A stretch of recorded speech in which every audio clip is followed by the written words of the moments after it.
오늘은 믿음과 회복에 대해서 설교하려고 합니다.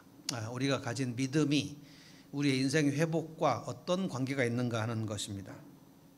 오늘 본문에는 예수님께서 두 사람을 치유해 주시는 장면이 나오는데, 예수님께서 이 땅에 오셔서 하나님 나라가 너희에게 임했다라고 얘기하시고, 하나님의 나라는 죽어서 천국에 가는 그 새하늘과 새 땅도 있지만, 예수님이 왕으로 오시면 예수님을 왕으로 섬기는 사람들은 예수님의 왕국이 임하는 것이죠. 그래서 예수님을 믿는 사람에게는 믿으면 우리가 구원받고 천국에 가는데, 이 땅에서도 하나님의 나라를 회복해 가는 일이 예수 믿는 사람들에게 필요한 것입니다. 그래서 예수님께서 하나님 나라가 임했다고 말씀하시면서 그 증거를 가르치시고 설교하시고 치유하시고, 이걸 영어로는 preaching, teaching, healing 이렇게 얘기합니다. 그러니까 하나님의 나라가 너에게 임했다라고 하면서 예수님이 말씀으로 가르치실 때는 그 전에 바리새인이나 서기관들이 그 성전 지도자들이 가르쳤던 것과는 비교가 안 되게 예수님의 가르침을 들을 때 사람들이 권세를 느꼈다 그랬어요. 이게 authority, power 뭐 이런 겁니다. 권세가 있는 새로운 교훈이다. 예수님의 가르침에서 어떤 힘을 느꼈다는 거예요. 그리고 그 힘이 예수님의 말씀으로부터 나오는 것과 동시에 예수님께서 그 힘을 어떤 병자들에게 고쳐주시는 일로 나타났습니다.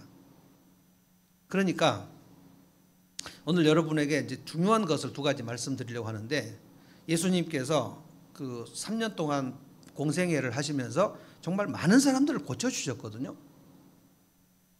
이른바 이게 신유라는 것입니다. 신유.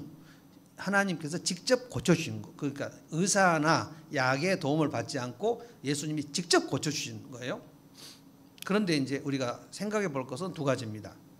이 예수님이 고쳐주신, 병을 고쳐주시는 이 메시지가 우리에게 어떠한 의미로 해석을 해야 되는가 하는 거예요. 잘못 해석하면 이렇게 됩니다.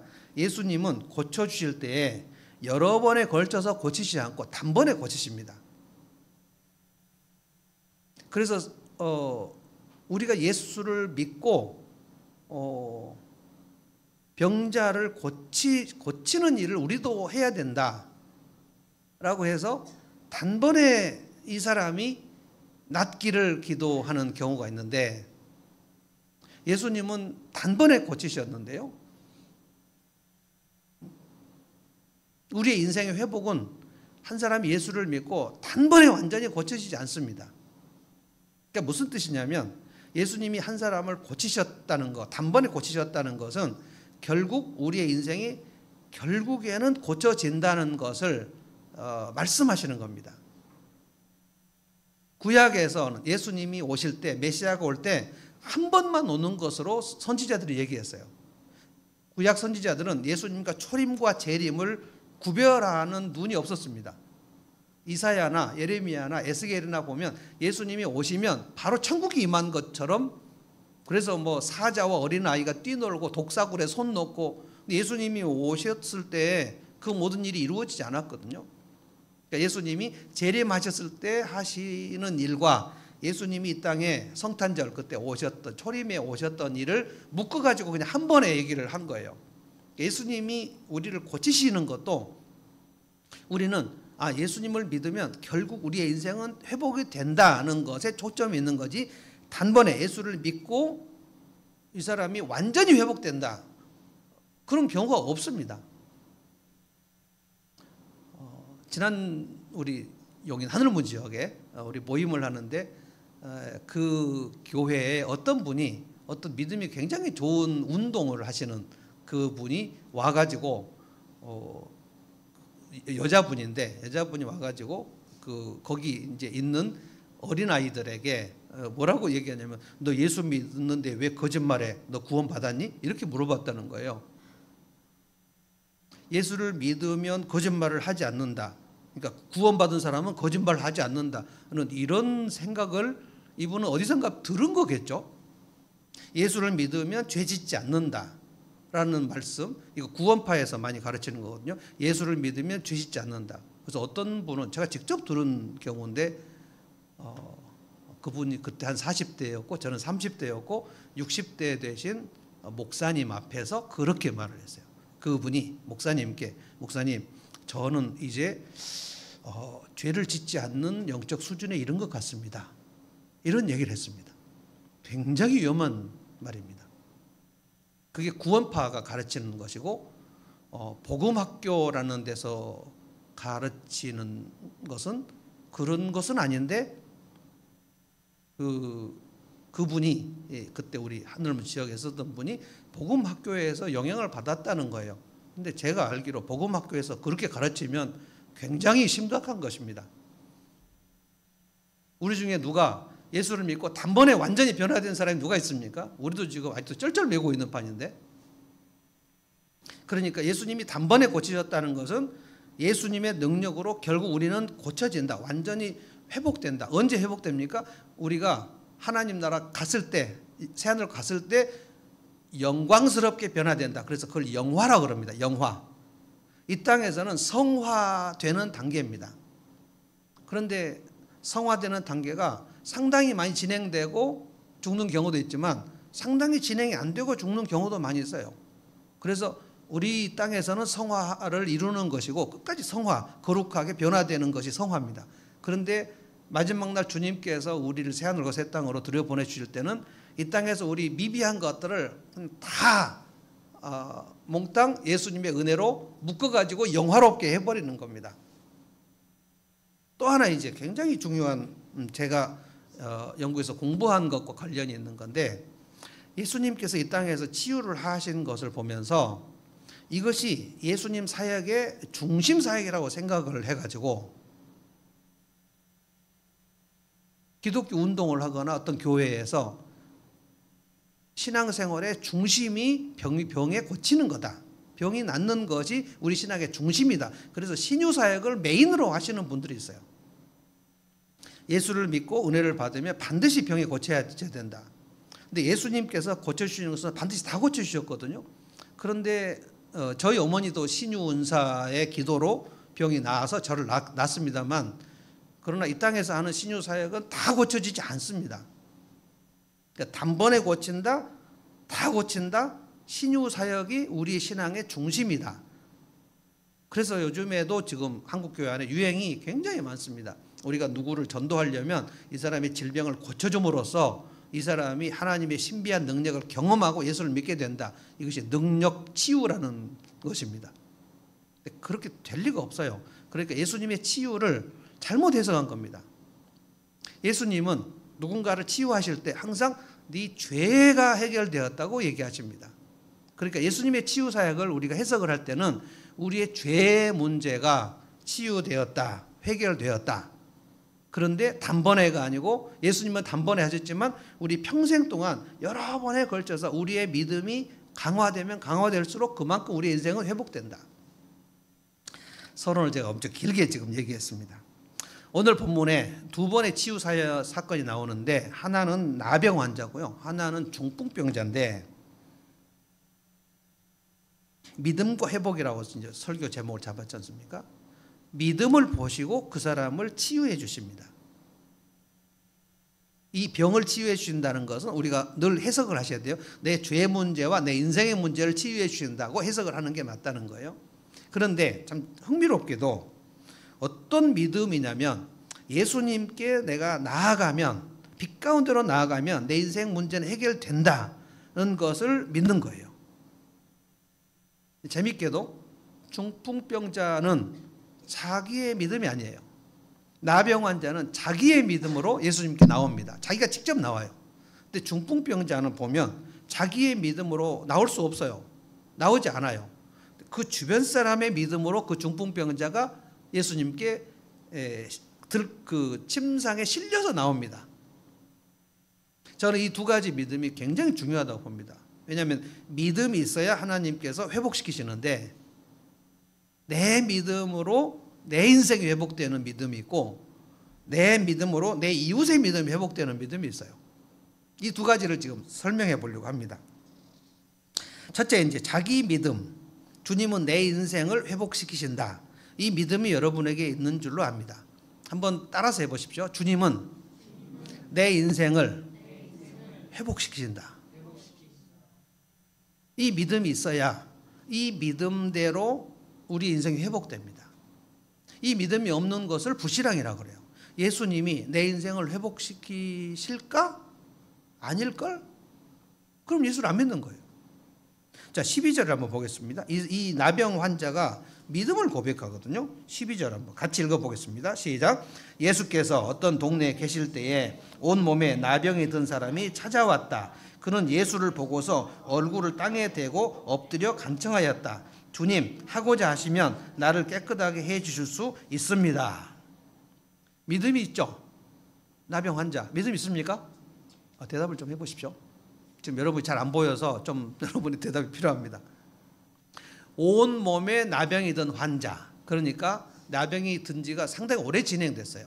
여러분, 나병은 정확하게 문둥병이다라고 말할 수 없고 그 세 번역에는 심한 피부병 이렇게도 지금 번역이 되어 있고요. 근데 예전에 개역성경은 문둥병이라고 되어 있고 우리 이제 세 번역의 신약은 나병이라고 되어 있고 심한 피부병 이렇게 되어 있는데 문제는 뭐냐면 그 병의 특징은 두 가지. 한 번 병에 들면 온 몸이 썩어 들어가는 것이고 나병의 특징은 뭔지 아십니까? 통증이 없다는 거예요. 썩어 들어가는데 통증을 느끼지 못해요.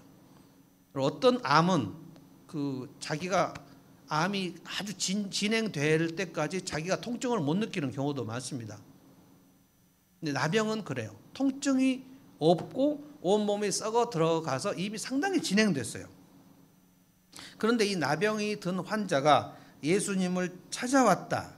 여러분, 이거 괜찮은 겁니까? 그래서는 안 되는 겁니까? 구약을 아시는 분들은 이걸 알 수 있어요. 문둥병에 걸리면 그 공동체에서 바로 격리를 시켜버립니다. 왜냐하면 전염이 돼요. 그래서 문둥병에 걸린 자를 격리시키는 이유는 접촉을 못하게 하는 겁니다. 혈루병, 문둥병, 그러니까 우리가 이제 9장 가면 또 혈루병 여인이 나오지 않습니까? 이 혈루병 여인은 예수님의 뒤에 와서 예수님의 그 옷에 손을 대죠. 이거 레위기에 보면 불법입니다. 손을 대면 안 됩니다. 그런데 이 나병 환자가 예수님께 왔다는 것은 이거는 돌 맞을 각오를 하고 온 겁니다. 근데 재미있게도 예수님이 그 나사렛에서 뭐라고 얘기하셨냐면 그 아람 사람 나아만의 문둥병을 얘기하면서 엘리사 시대에 이스라엘에 많은 나병 환자가 있었는데 그들이 엘리사에게 가서 고침을 받지 않았다. 그런데 아람 장군 나아만이 와서 고침을 받았다. 아람 장군 나아만도 처음에는 믿음이 없었는데 결국은 그 요단강에 몸을 담그라는 얘기를 사실은 안 하려고 하다가 뭐 억지로 하긴 했는데 7번 몸을 담그니까 그 문둥병이 어린아이 살결처럼 부드러워졌다는 기록이 나왔거든요. 예수님 왜 이 말씀하셨냐면 엘리사 시대에도 이스라엘에 나병 환자들이 많이 있었는데 엘리사에게 가서 하나님 내 나병을 고쳐주십시오라고 말하지 않았다는 거예요. 사람들이.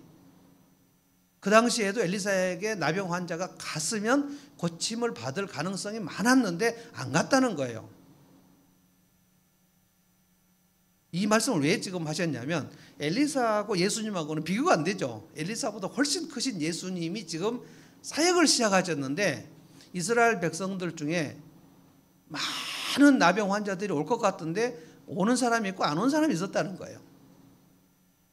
그러니까 믿음이 있는 사람은 오는 거고 믿음이 없는 사람은 안 오는 겁니다.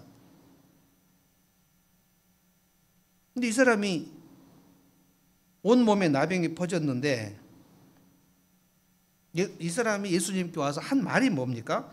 이 따옴표만 가지고 다시 한번 읽어보겠습니다. 엎드려 간청하였다. 그 다음에 시작. 주님, 하고자 하시면 나를 깨끗하게 해 주실 수 있습니다.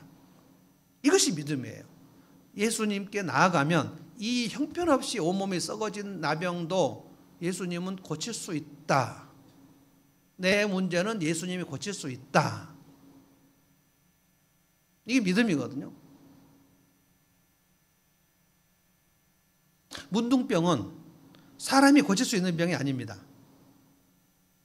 그러니까 이 문둥병자, 이 나병 환자가 예수님께 나와서 예수님이 내 병을 깨끗게 하실 수 있습니다 라고 얘기했다는 것은 이 문둥병 나병 환자에게 저 예수님은 선지자 중에 한 사람이 아니고 저분은 하나님이시다라는 그 믿음이 있었다는 거예요. 이게 모든 나병 환자들이 이 믿음을 가지고 있는 게 아닙니다. 여러분 나사렛 고향 사람들 묵상하셨나요? 나사렛 고향 사람들 앞에 예수님이 이사야 61장을 설교하면서 주의 영이 내게 임하였다는 이사야의 말씀이 오늘 너희들에게 응하였다. 내가 주의 영이 임한 메시아다 라고 얘기하니까 나사렛 사람들 들고 일어나가지고 뭐라고 그랬죠? 너 요셉 목수 아들이 아니냐?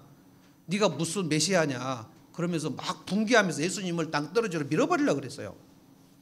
그래서 예수님이 굉장히 그때 불쾌해하면서 선지자가 고향에서 대접받은 적이 없는데 사실 생각해 보십시오. 30살까지 목수를 하다가 갑자기 31살에 나와가지고 내 하나님 아들이다. 그러니까 나사렛 사람들이 어떻게 하겠어요? 우리가 이 예수의 동생들 다 알고 있고 이 사람의 아버지 어머니 다 알고 있는데 네가 무슨 메시아냐? 믿음이 안 생기는 거죠. 그러니까 믿음이 어떤 사람은 생기고 어떤 사람은 안 생기고 이거는 신비한 것입니다. 그래서 내가 믿음이 생겼는데 성경은 뭐라 그랬냐면 믿음은 하나님의 선물이다 그랬어요. 아, 내가 선물을 받았구나. 그러니까 내가 믿었는데 믿고 보니까 하나님이 나를 선물을 주셨구나. 이걸 깨닫는 게 믿음입니다.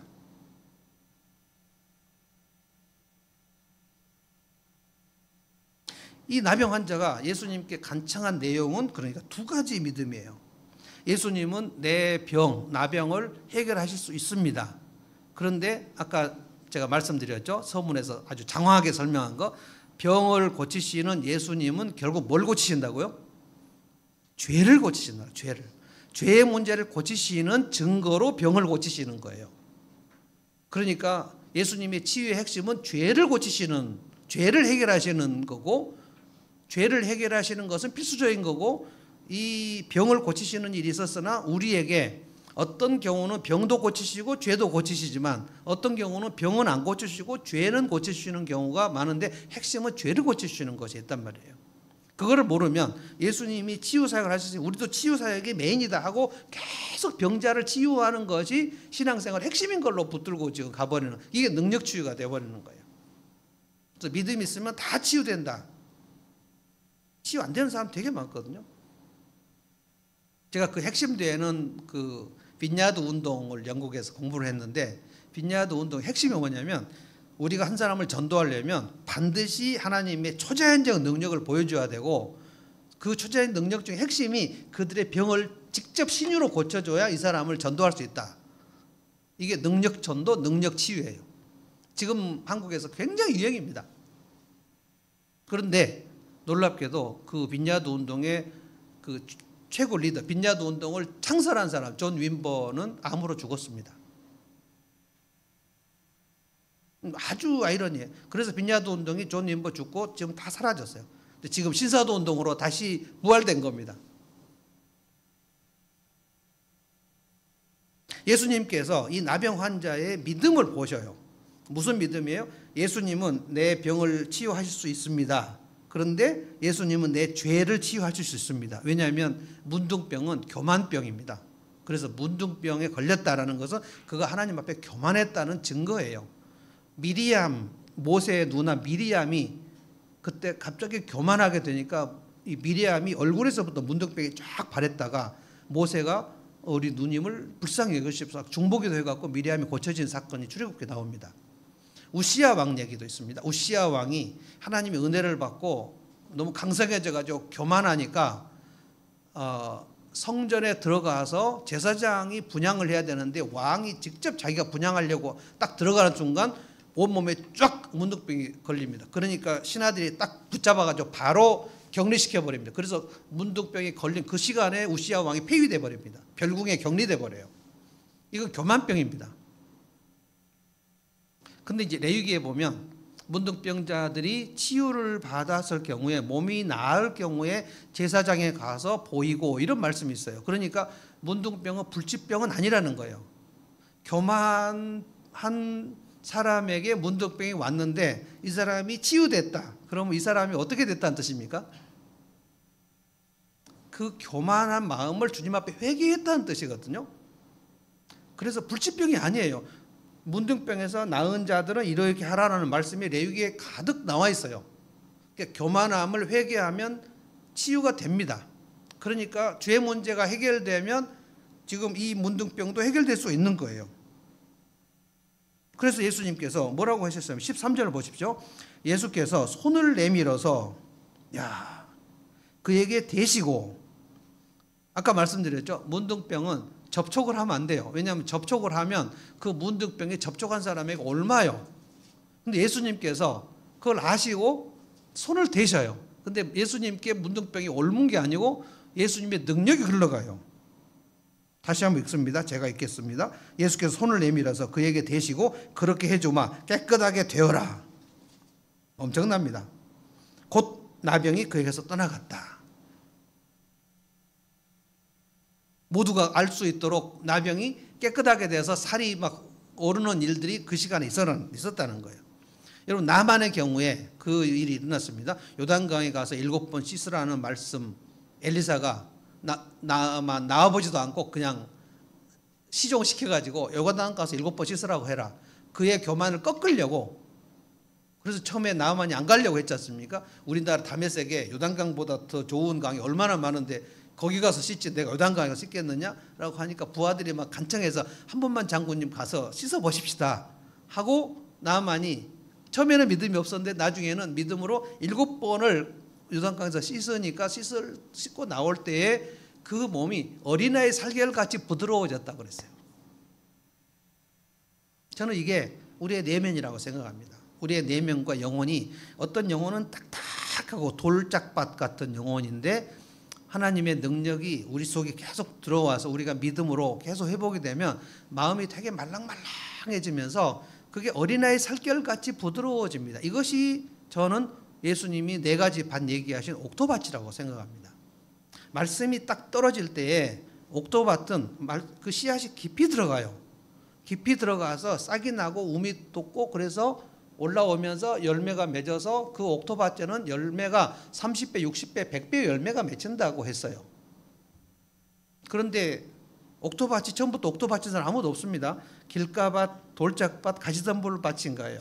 그러니까 길가밭은 아주 냉소적인, 어떤 말씀을 들어도 시큰둥, 하나님이 당신을 사랑하셔 라는 메시지를 들었을 때 그게 안 믿겨져요. 길가밭은 맨질맨질해서 사람들이 다니니까 흙길인데, 길가밭은 흙길인데 사람들이 막 다니니까 발로 밟으니까 땅이 맨질맨질해요. 맨질맨질하면 그 씨가 안 들어간다는 거예요. 그 예수님이 길가밭을 얘기하신 겁니다. 그러니까 예수를 안 믿는 사람들은 거의 다 길가밭이고, 예수를 믿어도 믿기는 믿는데 잘 안 믿겨지는, 이게 듣긴 들어도, 복음을 들어도 이게 내게 해당되는 것 같지 않아요. 내가 그렇게 사랑받을 존재인가 잘 안 믿겨져요. 그러니까 믿음이 안 자라는 것은 길가밭이기 때문에 그런 거예요. 근데 돌짝밭은 더 심각합니다. 돌짝밭은 흙이 조금 있는데 그 밑에 강력한 바위돌이 있어가지고 더 밑으로는 안 내려가요. 이거는 굉장한 고집입니다. 고집과 아집과 그 뭐가 내 생각에는 이게 엄청나게 있는 거예요. 하나님의 말씀이 와도 내 생각으로 다 밀어내 버리는 것이 이제 돌짝밭이거든요. 그러니까 이것이 하나님께서 역사를 하시고 어떤 믿음으로 자기 길가밭을 갈고 돌짝밭에 있는 것을 깨트려서 돌짝을 계속 빼내고, 또 가시덤불 밭은 염려와 근심과 걱정이라 그랬지 않습니까? 엄청 우리는 염려가 많잖아요. 그러니까 나는 길가밭이나 돌짝밭이나 가시덤불 밭이 아닐 것이다 라고 생각하면 큰일입니다. 상당히 많은 경우 이 세 개가 같이 있어요. 길가인데 거기가 돌짝이 가득하고 그 위에는 가시덤불이 가득한. 그러면 교회를 아무리 다녀도 그 속에 하나님 말씀이 들어가지 않아요. 몽글몽글하지 않아요. 그 마음밭이. 그런데 이제 하나님의 능력이 임하면 그 내면이 어린아이 살결같이 몽글몽글하게 된다는 거예요. 그게 옥토파치입니다. 예수님의 능력이 그만큼 들어가야 치유가 돼요. 혈루병 여인이 예수님 옷가에 손을 댔을 때 기억하시죠? 예수님께서 누가 내 몸에 손을 댔냐, 내 옷에 손을 댔냐 하니까 제자들이 아니 사람들이 너무 많으니까 그냥 아무나 손을 대지 않겠습니까? 할 때 예수님께서 지금 내게서 능력이 흘러나갔다 그랬거든요. 능력이 흘러나갔고 그 여인의 혈루병 근원은 말랐고, 그러니까 우리 인생이 회복이 되려면 회복이 된 만큼 예수님의 능력이 흘러와야 회복이 돼요. 이것을 믿자는 거예요. 이 믿음이 필요하다는 거예요. 그러니까 믿음은 어떤 개념이 아닙니다. 추상적 이론이 아니에요. 이거는 종교가 아닙니다. 종교 형식이나 행위가 아니에요. 지금도 살아계신 예수님과 하나님과 성령님과의 지금 우리의 인격이, 전 인격이 만나는 시간입니다. 전 여러 번 얘기했죠. 이건 접신이에요. 접신. 그러니까 예수님의 능력이 지금도 흘러오는데 믿음이 없는데 흘러오는 경우는 없어요. 믿음을 가져야 돼요. 예수님은 내 인생을 회복시키신다. 내 인생이 아무리 지금 힘들다 할지라도 예수님은 내 인생에 오시면 그 능력으로 회복시키신다. 그래서 예수님이 올라가시면서 성령이 너에게 임하시면 너희가 권능을 받고 전도를 하라 이런 말씀을 하신 게 아니고 예루살렘과 유대와 사마리아 땅끝까지 뭐가 되라 그랬죠? 내 증인이 되라 그랬죠. 증인이라는 것은 뭐냐면 그 성령의 권능이 내게 와서 내가 어떻게 변화되었는가를 내 주변 사람에게 예루살렘, 유대, 사마리아 땅끝에 가서 말하라는 거예요. 말하기 전에 사람들은 내가 변화되는 것을 알 수밖에 없어요. 내 표정이 달라졌는데, 내 언어가 달라졌는데, 내 삶의 태도가 달라졌는데, 냉소적인 사람이 냉소적이지 않고 그 사람이 따뜻한 모습으로 달라졌는데 이 사람이 어떻게 내게 복음이 왔는 것을 모를 수가 있냐고요. 증인되는 거 굉장히 중요합니다. 그러니까 전도를 한다. 노방 전도를 한다. 물론 노방 전도를 해야 됩니다만 전 사실 노방 전도 자신이 없어가지고 여기 단국대 학생들한테 노방 전도를 좀 해야 되는데 그게 잘 안 됩니다. 좀 그 마케팅에 좀 자신 있는 분들이 대학생들 가서 전도를 좀 했으면 좋겠어요. 근데 노방 전도를 할 때 물론 그 전혀 모르는 사람, 우리 지하철 앞에서 노방 전도를 할 때도 그 전도를 받는 사람이 내 얼굴과 표정에서 뭔가를 느낄 수는 있겠죠. 그러나 예수님께서 성령의 권능에 너에게 임하면 예루살렘과 유대와 사마리아 땅끝까지 내 증인되라는 것은 일단 내 주변에 아는 사람들이 내 삶에 하나님의 능력, 예수님의 능력이 들어와서 내 마음이 말랑말랑해지고 내 내면이 어린아이 살결까지 부드러워진 것을 그들이 알도록 증거를 하라는 거예요. 내 삶의 변화를 증거하라는 겁니다. 한국교회는 전도를 많이 하는데 삶의 변화가 안 보이니까 점점 지금 한국교회 성도들의 숫자가 줄어들고 있는 이유가 내 삶의 변화가 하나님의 능력이 내게 들어와서 들어온 만큼 변화되는 것이 그게 정상적이라는 말이에요. 정상적. 그러니까 변화가 되는 것은 능력이 들어왔기 때문이에요.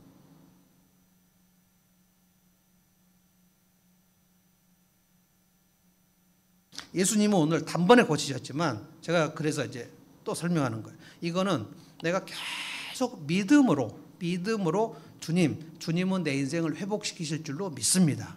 주님은 내 내면을 회복시킬 줄로 믿습니다.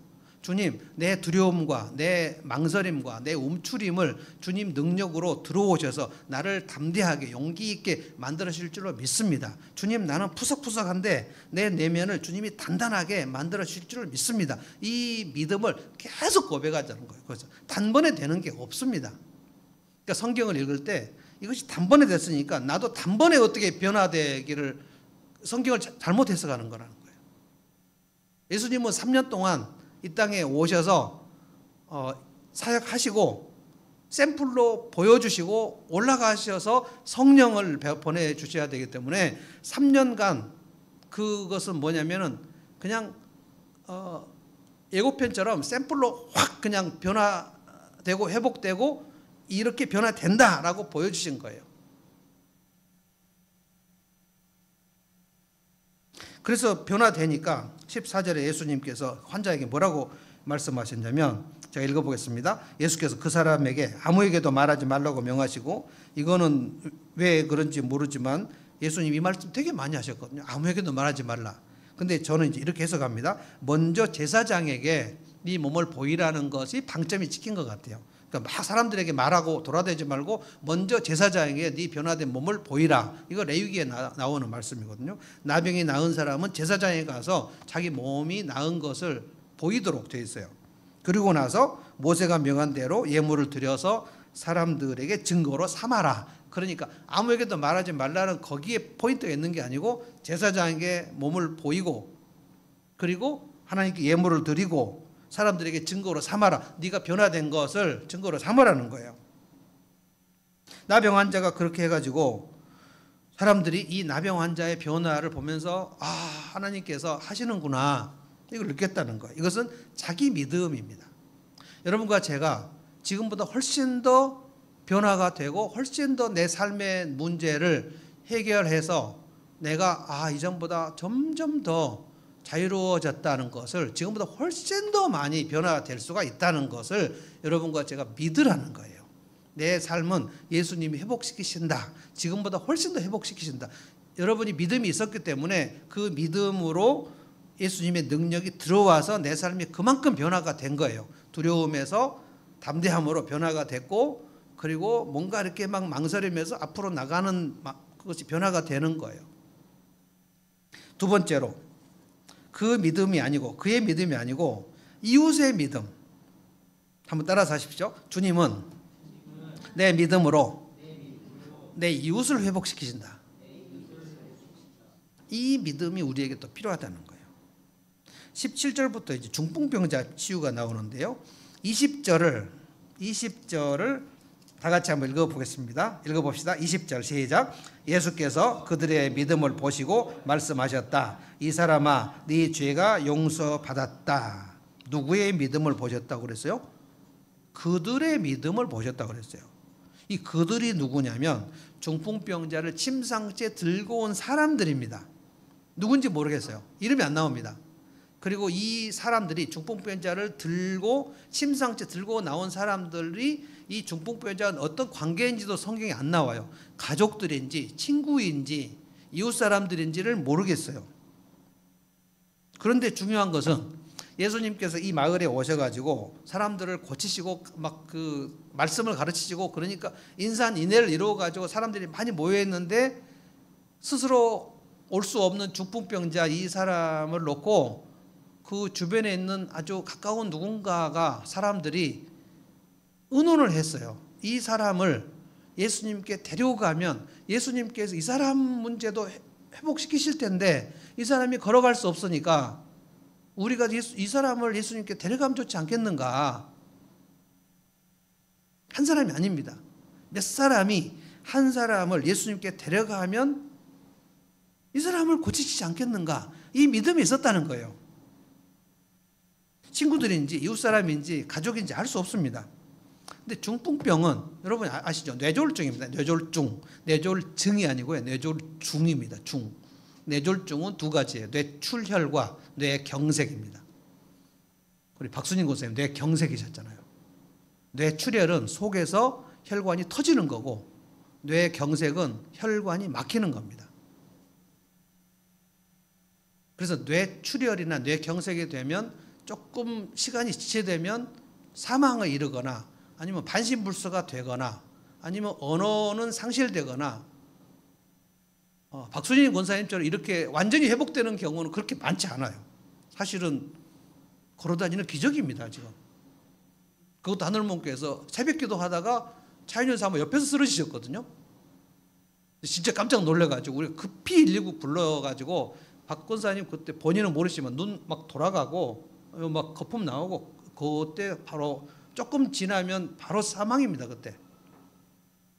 근데 정말 신속하게 119 오고 그래가지고 분당 서울대병원 그것도 막 우리 최사모가 119 그 분당 서울대병원 가야 된다고 막 그 119 구급대원하고 막 싸워가지고 119가 거기서 아주대로 가야 되나 봐요.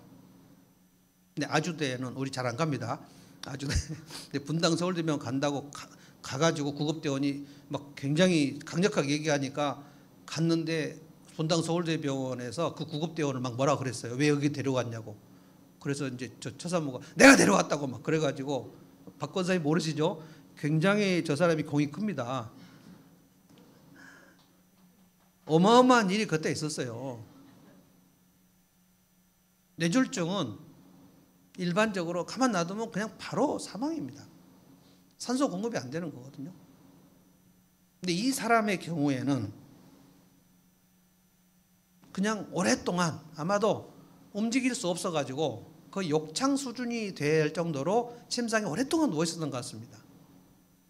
이 사람의 문제도 예수님께 데리고 가면 해결될 것이다 라는 것을 그 주변 사람들이 생각을 했다는 거예요. 생각했다. 흥미롭게도 이 중풍병자가 믿음이 있었다는 기록이 안 나옵니다. 있을 수도 있는데 기록이 없어요. 아까 우리가 읽은 본문에 예수께서 그들의 믿음을 보시고 그들이 이 침상째로 데리고 온 사람들이에요. 이 사람들이 엄청 시도를 합니다. 침상째 데리고 나온 것이 그게 만만한 일이 아니겠죠. 근데 데리고 나오려고 하는데 예수님이 가르치시고 있는데 사람들이 딱 운집을 했는데 이 침상째 들고 올 수가 없었어요. 길이 막혔단 말이에요. 그런데 이 사람들이 포기를 하지 않습니다. 요즘 같은 큰일 날 일입니다. 지붕으로 올라가가지고 기와를 뜯었다 그랬어요. 이건 남의 집에 기와를 지금 뜯는 거는 주거 침입에 해당됩니다. 함부로 따라하시면 안 되고. 근데 2000년 전에는 그런 것도 용납이 됐나 봐요. 이스라엘의 그 지붕은 평평하게 돼가지고 그 걸어 다닐 수 있어요. 옥상같이 되어 있습니다. 근데 그거를 뜯었다. 우리나라 기와는 아니었을 것 같아요. 근데 이제 번역을 그렇게 했습니다. 19절을 제가 읽어보겠습니다. 그러나 무리 때문에 그를 안으로 들여놓을 길이 없어서 그래서 포기했다라고 안 했고 지붕으로 올라갔다 그랬어요. 지붕으로 올라가서 기와를 벗겨 그 자리를 뚫고 그러니까 침상에 들어갈 만큼 기와 상당히 많이 뜯어야 돼요. 많이 뜯었습니다. 그래서 침상에 누인 채 무리 한가운데로 이거를 내렸다 그랬어요. 굉장히 놀라운 장면입니다. 사람들이 예수님 말씀을 듣고 있다가 모두 다 지붕이 훤히 뚫렸어요. 그래서 내려옵니다. 예수님 보시고 쟤들 뭐지? 모두가 아니 이게 무슨 일인가? 엄청난 겁니다. 이들의 믿음은 무슨 믿음이냐면 저 중풍병자를 예수님께 데리고 가면 예수님께 해결하실 것이다. 나병 환자의 믿음은 뭐예요? 내 문제를 내가 예수님께 하고 가면 해결하실 것이다. 이 중풍병자의 친구들인지 이웃인지 모르지만 이 중풍병자를 예수님께 데리고 가면 예수 해결하실 것이다. 이 중풍병자가 이 믿음을 가졌다고 기록이 없습니다. 아마도 이 사람은 좀 냉소주의가 생겼을지 몰라. 오랫동안 병이 있으면 사람들은 이 병에 걸린 것에 대하여 나을 것에 대한 의지가 약해집니다. 점점. 이게 투병 의지죠. 투병 의지가 약해지면 그 사람은 안 낫습니다. 정신적으로 우울증에 걸리신 분들도 저에게 오시는 분들 중에 제가 한 사람은 그 다른 사람을 통해서 진짜 심한 우울증이기 때문에 왔으면 좋겠다 라고 제가 다른 사람을 통해서 얘기했는데 답변이 뭘로 왔냐면 내가 지금 숨쉬기도 힘드니까 상담실에 못 간다. 숨만을 쉬는 것도 지금 버겁다. 그러니까 뭐죠? 우울증이 심하면 상담실에 갈 의지도 없습니다. 그래서 진짜 황당한 게 뭐냐면 진짜 상담을 받아야 될 사람은 다 집에 있어요. 꼭 상담을 해야 될 사람들은 다 안 받습니다. 그래서 이게 골든타임이 지나가 버리면 자기 의지 자체가 무기력증에 빠져버리기 때문에 내가 고치고 싶다라는 의지 자체가 내가 없어져 버려요. 근데 마음의 병뿐만 아니라 진짜 육체의 병도 병이 오래되면 마음속에 딱 포기가 되죠. 내 병은 이제 끝났어. 내 인생은 끝났어. 근데 성경은 뭐라 그러냐면 그 인생이 끝난 건 없다. 예수님 앞으로 가면 인생이 끝나지 않는다. 근데 그 사람은 끝났다라고 하고 예수님은 너는 끝나지 않았다고 하는데 예수님과 이 사람을 만날 수가 없어요. 그래서 중풍병자를 데리고 온 사람들의 믿음이 되게 중요하다는 거예요. 내 인생이 끝났다고 그 사람은 생각하고 있는데 그 주변 사람들에게 믿음이 있으면 데리고 오면 된다는 거예요. 엄청납니다.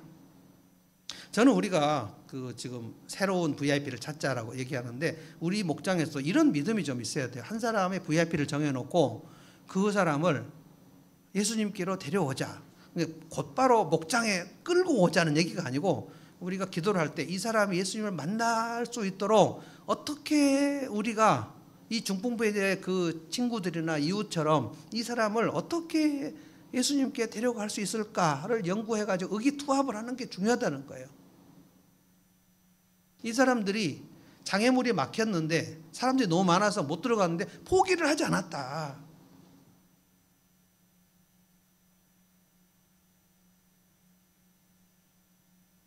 우리가 부모님들을 놓고 기도하시는 분들도 있는 걸로 알고 있는데 내 부모님의 인생이 이제 언제 끝날 것 같은데 조금 있으면 부모님 돌아가실지도 모르는데 지금 이 불신 상태로 인생이 끝나면 그러면 영원히 자신의 형벌을 받는 거 아닙니까?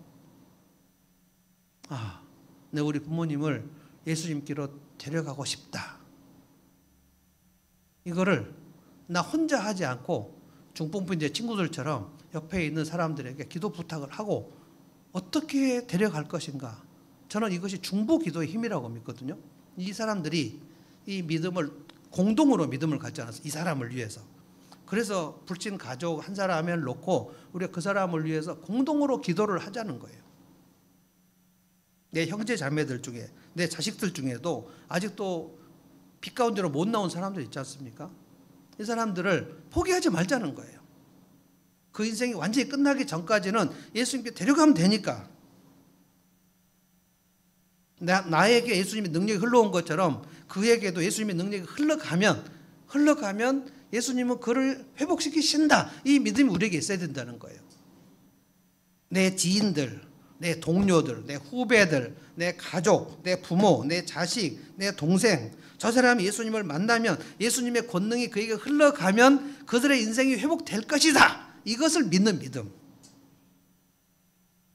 이 믿음을 예수님께서 보셨다 그랬잖아요. 20절에. 예수께서 그들의 믿음을 보시고 뭐라고 말씀하셨죠? 그 중풍병자에게 이 사람아 네 죄가 용서를 받았다. 그래서 바리새인들 사이에서 막 논쟁이 벌어졌죠. 예수가 죄를 사는 권세가 있어? 왜냐하면 바리새인들은 죄를 용서하는 거는 하나님밖에 유일한 분이 하나님인데 이 목수의 아들이 네가 죄를 사한다는 것은 신성모독이다. 그러니까 바리새인들은 예수를 하나님 아들로 믿지 않았으니까 이게 불신앙인 거거든요. 그러니까 네가 저 중풍병자를 무슨 권세로 죄를 용서하고 네가 무슨 중풍병자를 고친다는 게 말이 돼?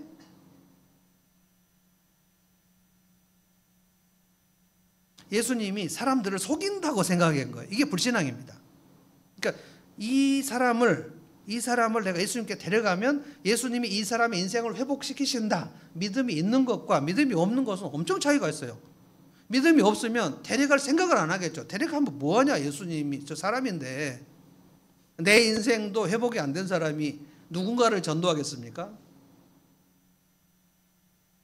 예수님이 강력하게 뭐라 그러냐면 나 하나님 맞다. 여러분 엄청 황당했을 거라고 생각합니다. 나사렛 고향 사람들 앞에서도 예수님이 나 하나님 맞다. 너 요셉 아들 아니냐? 나 하나님 아들이다. 예수님은 그 자존감이 엄청 높으셔가지고 이렇게 움츠리지 않아요. 여러분과 저도 그게 필요한 것 같아요.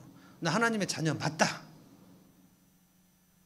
우리는 하나님의 아들, 하나님의 딸, 이거는 이제 우리는 복수고 예수님은 독생자이시니까 예수님이 내가 땅에서 죄를 사하는 권세가 있는 것을 너희가 몰랐냐? 죄를 사하는 권세는 하나님이시잖아요. 예수님은 자기가 하나님이라는 정체성이 분명하시기 때문에 누가 뭐라 그래도 흔들리지 않습니다. 그래서 24절에 엄청난 얘기를 해버립니다. 24절 다 같이 한번 읽겠습니다. 24절 읽습니다. 시작. 그러나 너희는 인자가 땅에서 죄를 용서하는 권세를 가지고 있음을 알아야 한다. 그리고 예수께서 중풍병 환자에게 말씀하셨다. 내가 너에게 말한다. 일어나서 네 침상을 치워들고 네 집으로 가거라. 일어나서 네 침상을 치워들고 네 집으로 가라. 충격적입니다. 중풍병자가 지금 몇십 년 누워 있었는지 모르겠는데 몸도 못 움직이는데 일어나서 네 침상을 치워서 네 집으로 가라. 제가 이 말씀을 영어 성경으로 읽다가 혼자 웃었어요. 영어 성이 뭐라고 되냐면 get up. 일어나. get up. 이게 일어나라는 거예요. 그리고 take your mat. 네 매트를 네가 치우라. 그리고 go your home. 어떻게 중풍병자 get up. 일어나라. 그리고 네 매트를 네가 걷어라. 침상 네가 걷으라는 거예요. 지금 실려왔는데. 그리고 네 집으로 가라. 네가 용서받았다. 무슨 얘기냐면 너 지금 다 나았어. 그러니까 누워있을 필요 없으니까 일어나라고. 그리고 네 침상 네가 거두라고. 너 집으로 가라고. 근데 25절에 그 사람이 일어납니다. 그러자 곧 그는 사람들 앞에서 일어나 자기가 누웠던 침상을 거두어 들고 하나님을 찬양하면서 집으로 갔다. 자, 이 사람 믿음이 생겼나요? 안 생겼나요? 믿음이 생겼습니다. 그 중풍병자가 이 침상째 들고 올 때 믿음이 있었다는 기록이 없어요. 근데 데리고 온 사람들에게 믿음이 있었어요. 근데 데리고 왔는데 그 사이에 이 사람의 믿음이 생겼어요. 예수님 말씀 듣고 일어나라. 네 침상 거두고 집으로 가라. 이 말씀을 듣고 들으면서 믿음이 나죠. 그래서 믿음이 생겼어요. 처음에는 예수님이 그 주변 사람들의 믿음을 보셨어요. 근데 지금은 그 사람의 믿음이 생겼단 말이에요. 여러분 이게 굉장히 중요합니다. 하나님을 찬양했다 그랬어요. 나아만도 회복돼가지고 바로 하나님을 찬양했거든요. 그래서 지난주에 제가 마리아의 찬양을 얘기할 때 예수를 믿고 은혜를 받은 사람은 찬양을 할 수밖에 없어요. 그러니까 찬양이 식어지면 믿음이 식어지는 겁니다. 찬양이 식어지면 기도도 식어지는 겁니다. 하나님이 누구신지 잘 모르면 뭐를 갖고 기도를 합니까? 찬양을 못하는 사람은 간구도 할 수 없어요. 하나님이 되게 작은 분인데 그 작은 분에 가서 뭘 간구를 한다는 거예요. 그래서 하나님을 찬양한다는 게 엄청난 믿음입니다. 저는 오늘 두 믿음을 얘기했는데 믿음은 반드시 회복을 가져오는데 하나는 내 믿음, 하나는 누군가를 회복시키는 믿음. 예수님은 내 인생의 문제를 다 해결하실 수 있다. 이 믿음을 여러분이 간직하시고 강화시키셔야 돼요. 그 10년 전 믿음 갖고 오늘 해결이 안 됩니다. 계속 믿고 고백하고 기도를 할 때 주님 내 인생의 문제가 지금 많은데 예수님 앞에 내가 갑니다. 예수님 앞에 가면 주님은 내 문제를 해결하실 수 있습니다. 이렇게 믿음을 고백할 때 능력이 들어오는 거예요. 주님, 내 부모님이 아직도 예수님을 모르는데 내 부모님을 예수님께 데려가면 예수님은 우리 부모님의 문제를 해결할 수 있습니다. 이 부모님의 죄 문제를 해결할 수 있습니다. 이것을 미리 기도를 하시라는 거예요. 기도를. 주님을 찬양하면서. 그리고 기도를 부탁하시라는 거예요. 포기하지 마시고요. 내 자식 문제, 내 부모 문제, 우리 형제 자매들 문제, 지금도 우리 교회 안에 우리 가족들 중에 불신 가족들이 있거든요. 이걸 포기하시면 안 돼요. 왜냐하면 우리가 함께 기도를 할 때 예수님은 우리의 믿음을 보시고 그를 회복시키신다는 거예요.